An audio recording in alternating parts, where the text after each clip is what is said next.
Fear of being homeless affects about 25% of the population.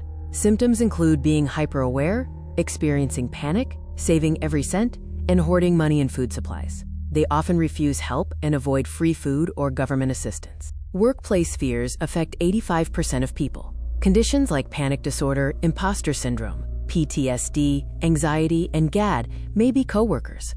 Treatment can include cognitive behavioral therapy, or CBT, exposure therapy, and job coaching. Fear of chairs is a recognized phobia, affecting 1% of both children and adults. Those with this fear often avoid wheelchairs, motor wheelchairs, and new or old chairs. Symptoms include aversion, flinching, dizziness, and panic attacks. Fear of chins or dimples also affects about 1% of the population. Symptoms include feeling uncomfortable, refusing photos, panic, nausea, and trembling. Treatment options can include hypnotherapy, EDT, and CBT. The fear of going to the dentist affects 92% of the population, including 34% of adults and 20% of children. Those affected often say they would rather die than visit a dentist. Avoidance behaviors include procrastinating or calling off visits. The fear of doctors, also known as iatrophobia, affects 33% of the population. Symptoms can include fainting, crying, avoiding, sweating, shaking, and panicking. They may avoid calling 911 or going to clinics, hospitals, or the emergency room.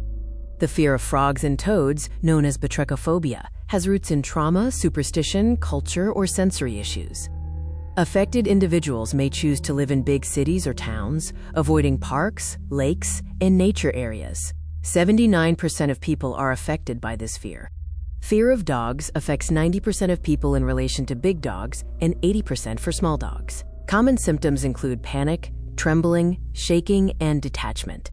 Affected individuals may avoid shelters, pounds, parks, and even friends who own dogs. Fear of thunder affects 13% of the population. This fear also affects animals, causing dogs to hide, whine, and tremble, and cats to hide with their ears back. Symptoms in people include tachycardia, sweating, shaking, escaping, and anxiety. The fear of success, also known as acluophobia, can stem from roots like abuse, neglect, and low self-esteem. To overcome this fear, it is helpful to define the pattern of this fear, build a sense of safety, and reframe the definition of success. The fear of success affects 79% of women and 48% of men. This fear is a co-condition of depression, anxiety, imposter syndrome, misinterpretation, and baggage. Symptoms of the fear of success include second-guessing, shame, guilt, procrastination, self-sabotage, quitting, self-harm, and a persistent nagging feeling.